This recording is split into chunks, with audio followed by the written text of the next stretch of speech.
hello everybody, and thank you for just coming in to listen for my presentation.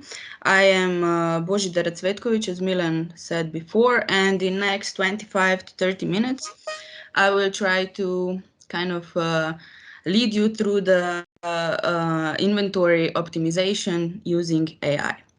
So we will be first we will be talking about the problem we have. We will see what the order procedure is in the warehouse and what the order procedure is in the retail, with focus to find similarities and differences.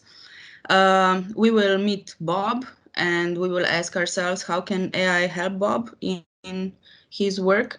Then we will briefly check how AI does it and benefits that come from this, and then we will conclude the presentation. So, what is actually the challenge? Whether you're coming from the retail industry or manufacturing industry, anytime you work with some products, you have a warehouse. So to have some products, you need either to order products from vendors or materials that you use to produce these products. So what you do is you order certain products from vendors. These are then sent to your warehouse and your stock level is increased. And this is a term that we will use quite often in this presentation, since the level of the stock is very important KPI, since it directly translates into cash flow.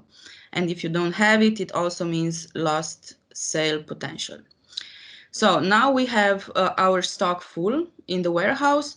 Usually we have some retail shops that order things from us on some scheduled or non-scheduled basis. So these retail shops send us an order, and we then send products to the shops. This decreases the stock level in the warehouse, but increases the stock level in the retail stores. What often occurs is that we can have some customer that does not have scheduled orders to our warehouse, but also uses our products for their shops, let's say. So this means that quite often they will send an order to our warehouse, and we have to supply them with the products, which additionally decreases our stock level. This is very important, since we always have to maintain the stock level in the warehouse in that level that we always have the right product at the right place at the right time. So we don't want a customer to want to buy something from us and we cannot sell it, right? So this is the main goal of the warehouse inventory. But now let's focus on the retail shops, which are also a case in the inventory optimization. And usually they're not stacked all together, but they are kind of all over the region or a country. And as seen before, we sent some products to the shops, so their stock level is very high.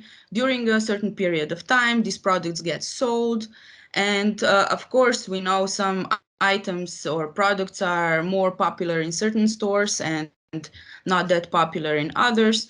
So as we see here, this store is actually on a really critical level with the stock. And we have a store here that kind of the selling of this product is not very popular, and it can stay there for a longer period of time, and it can actually become dead stock. So we can either order items, this product from the warehouse for the store that has no stock, or we can actually kind of introduce transfers between the stores, where it's much more it's much better to transfer a certain item from a store where it does not sell well to the store where it will get sold faster. So this is also a very important part of the inventory optimization, the transfers. So just quickly to see what are the similarities between the ordering and the replenishing procedure between warehouse and retail is that in the warehouse we have a purchaser that takes care of a single or multiple vendors. He is the expert in all the constraints regarding this vendor. He knows everything about these items for a certain vendor. In the retail, we have a different scenario where we have one purchaser per single store, or maybe we have a centralized replenishment where one purchaser actually orders for multiple stores. So this purchaser has to know everything, has to have an information about all the products that are sold in a single store or multiple stores. So there is so many information that this purchaser has to take in that it's a pretty stressful job actually. What is the same in both cases is that they're all handling a lot of items which can be of different sales dynamics. So they can be very stable in their sales, they can be seasonal, promotional. There are also some substitutes. Some items have short expiration date. So it's a very there are various things that someone has to think about before ordering. Next is the difference actually. In warehouse, the purchaser has to think about the sale potential for the next period until the truck comes in again, and they have to think about how good will these items be sold in retail, in wholesale, in web, and all other parts of that they are replenishing. Whereas in the retail, this purchaser has to think about the sale potential for that exact location. And of course, the same thing that goes for warehouse and retail is that they both have to think about their stock level. So they should not order too much, so that can be a dead stock at some point, or not enough, because then they have a stock out. Okay, to see this more in a visual way, we have Bob. Now we meet our Bob. This is our purchaser, and currently he's in this slide he's ordering items from the vendor. He's taking care of 600 items approximately. These are two vendors. What Bob has to do for each of these 600 items is to analyze current stock, analyze sales, kind of figure out what is the sales potential for this item, and evaluate how much of this item he needs until the next purchase order. And then set the order quantity and input it into the purchase form. If Bob makes some large order, or the order is not big enough, he has to report to Anna, which is a purchase lead. She will come back and say, Bob, why is our stock level too high? Why did the stock out happen? And so on. In case Bob, his orders are too frequent and there are a lot of trucks coming into the warehouse, there will be Dan, who is a warehouse manager, and he will say, can you do this less often, because there are so many trucks coming in and we cannot put everything into the shelves. So he will complain about the jams. Of course, there is management that wants to know what's going on with the stock, with the jams in the warehouse. And nevertheless, we always have this new person, either as a replacement or a student or someone. Let's say Bob goes for a vacation, we have some new person, so Bob has to do the training for Eva, which is everything that Bob does, so it's really stressful. What is the similarity or difference between warehouse and retail store? It's actually pretty the same. What is the difference is in the step 4, when Bob decides on the order quantity for the item, he has to check the availability in the warehouse, and in case there is not enough item quantity in the warehouse, he has to check for potential transfers, And in case there is also not a potential transfer, he has to analyze similar items and check if he can kind of replace the item with something else. Then he inputs the order in purchase form and sends it. Well, how can AI help Bob?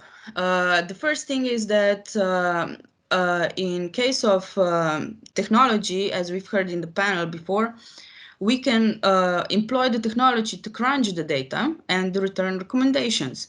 So here we can see we can take the transactional data from the ERP, we can take customer data, we can even take BI data and third-party data, for example, some weather forecasts, weather history, transportation, demographic data, everything that is very important for our case.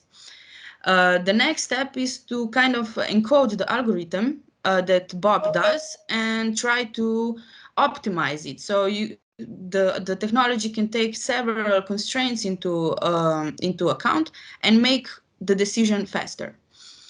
So what we do, so we saw that before there was one of the steps where he has to analyze the stock. We can employ a stock monitor module that can detect current alerts, overstocks, stockouts for each item at a certain day, and decide whether we should order it directly from the vendor. Sometimes that is much better.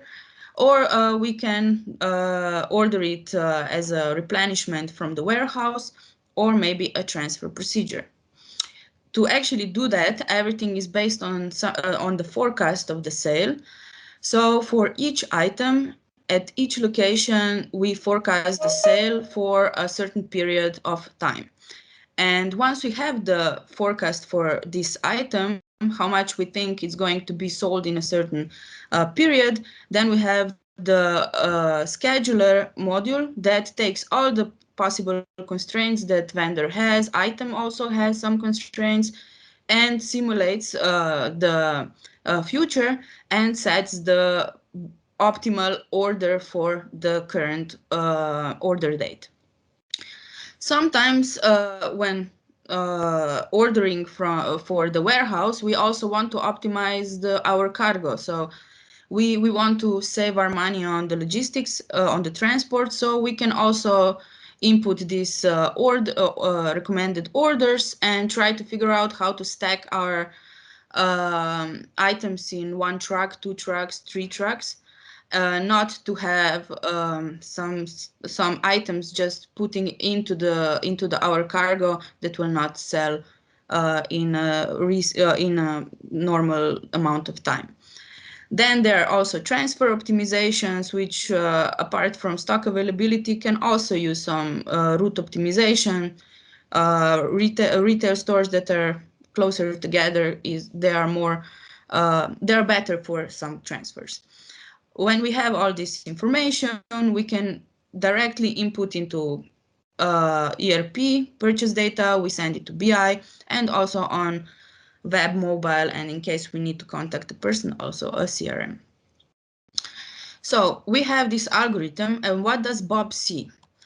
What Bob sees is in the morning, he wakes up, he says, okay, today is my date for ordering BE-terna drinks, let's say, and he opens his ERP and he already has this filled out. He has all the items filled out and all the recommended quantities that the system proposed.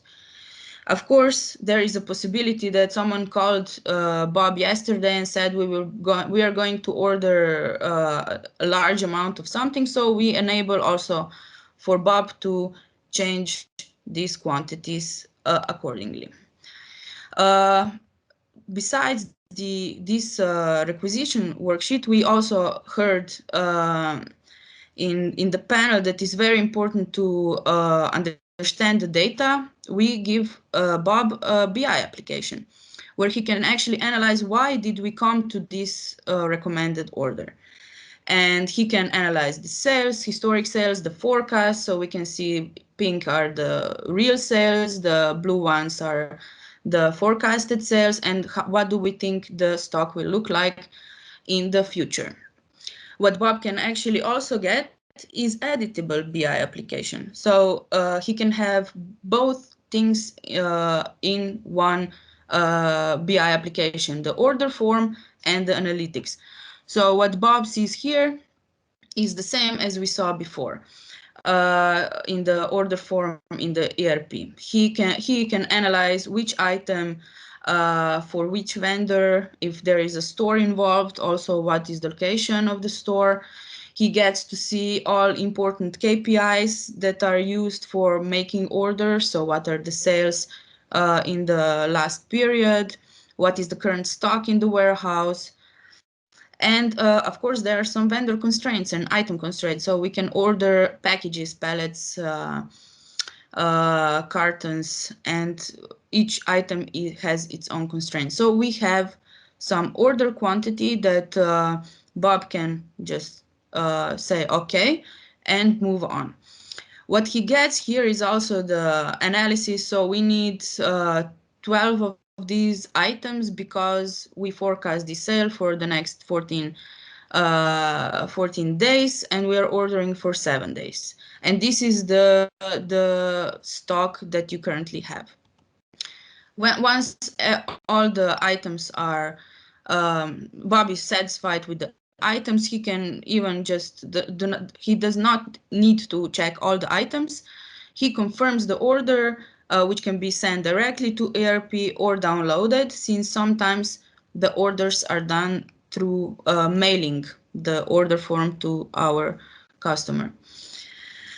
Okay, so how does it work and why does it work? We are asking ourselves. So the most important ingredient in this case is the data, and we need enough data for each item. We need the historic sales, we need the true data, relevant data. We also need to enrich this data with some contextual information like outliers, weather, substitutes, whether it's a promotion in the history or in the future. And all this information gets modeled and used for the forecast. For example, if we are looking at this sales data, so the pink one is the sales data, we can say, yeah, it's seasonal item that has some problems in April, and it's it's seasonal item.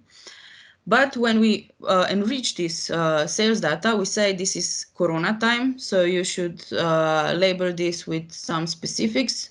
This is how Corona looks like.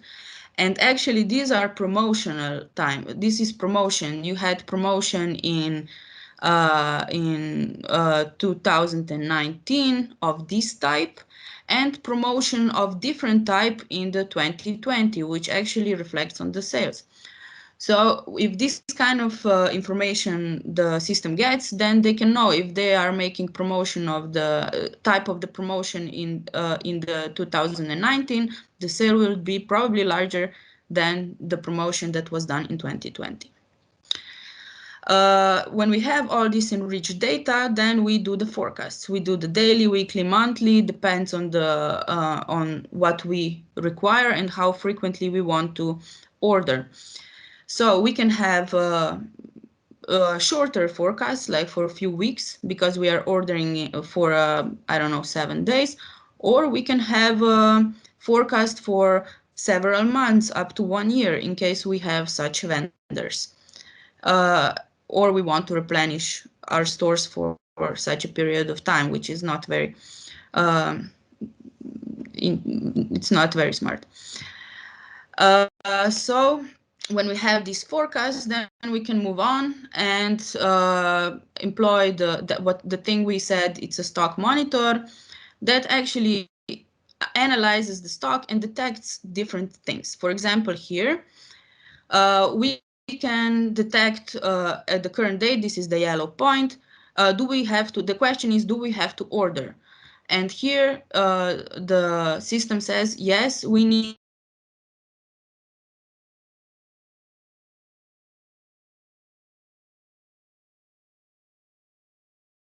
we are below some safety stock level, and after we get our items, this is how the stock will look like. Here we can also detect overstocks, dead stock, and what is also interesting is that we can detect anomalies on the stock level, which means that usually anomaly means that there is stock but nothing is sold. So it can either be dead stock or it can be something, it can be stock that is missing, but in the system we still see it. There are several things that can be understood as an anomaly.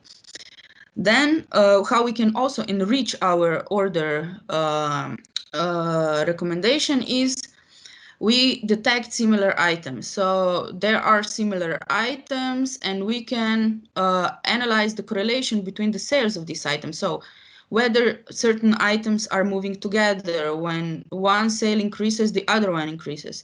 What happens if we put some item on sale and that sale increases, does the other one decrease? So we can also analyze the impact of a certain product on another product.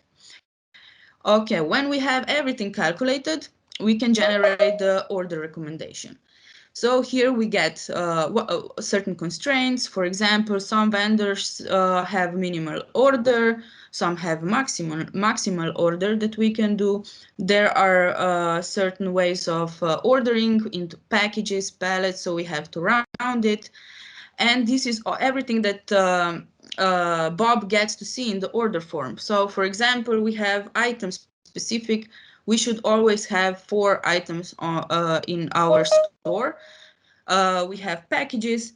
And then when we generate this order recommendation, we also have to check our stock level in the warehouse. And here we see that we have only 13 and we need 20, 12. And what happens if we take all these 12 from the warehouse means that warehouse will be empty. So here for the store 10, we can actually employ the transfers and analyze if any of the stores has overstock. Here we can see that store 5 has overstock and we can transfer these items fairly between the stores, which actually improves our service level because we have it on stock and does not take everything from the warehouse. Let's see the benefits. So the management will want to know how many items can be automatically ordered. We have seen in our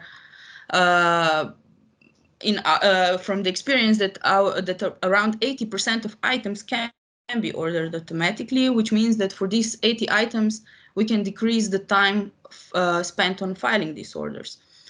We have quicker learning curve, as we've seen before, because you can visually understand why certain order recommendation is made. There is a very important part in the impact on the stock level. We've seen that stock level can be decreased somewhere from 25% to 65% depending on the item and on the constraints for each item. And we can even improve the stock by transferring the items between the stores.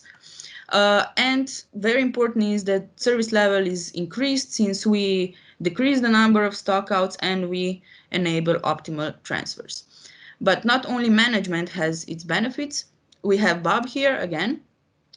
So Bob now has more time for the 20% because they are complex, they are new. He can even think about putting into the portfolio new items, new vendors. If management decides on opening new warehouse or retail store, that the system can be easily rolled out to a new location. Eva here has a verification of orders through dashboard when she starts her work. Even Bob uses this. Of course, then in the warehouse, since we control the frequency of orders, we can also anticipate the incoming trucks and containers, and these can be also scheduled, so they are coming in on some scheduled order. With cargo optimization, we can also put very important items in the first shipment, so when the first shipment is unloaded, it can be directly put into sale. If we have all this information, even our marketing team can have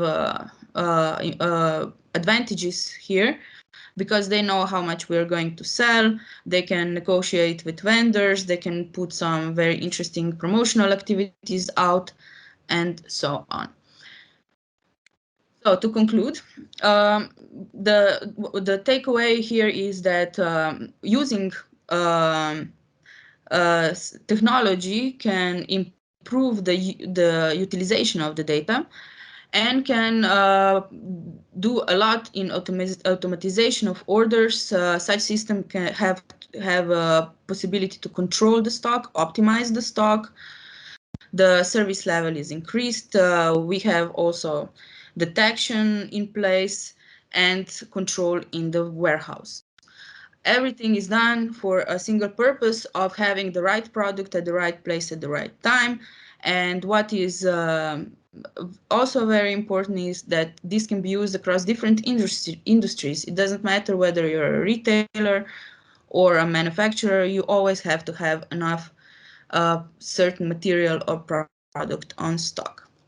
So this is with what I will conclude my presentation. Thank you for your attention, and bye-bye.